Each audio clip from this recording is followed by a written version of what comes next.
ఏంట్రా ఈ రోజు ఒక్క ఫిగర్ కూడా కనపడతలేదు. నువ్వెప్పుడు ఇంతే మధు, నీకేం చెప్పినా వినవు. ఏదో ఒకటి చూసుకోమన్నా చూసుకోవు. మళ్ళా మనిషికి ఏదన్నా అంటేనేమో ఎక్కడలేని కోపం వస్తుంది. మనిషికి వచ్చినట్లు వస్తుంది కోపం. అంటే నేను మనిషిని కాదా?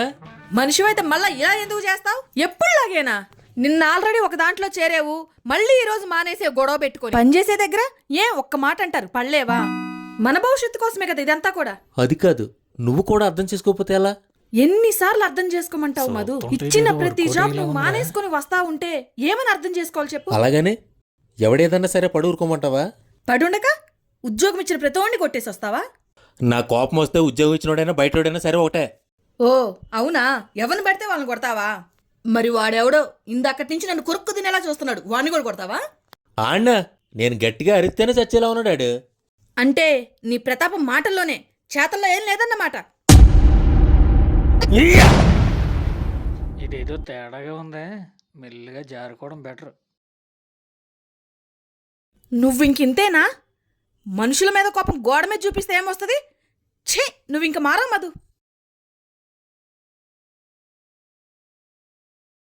అమ్మ బాబోయ్, చెయ్యి ఇదిగిపోందిరా బాబు.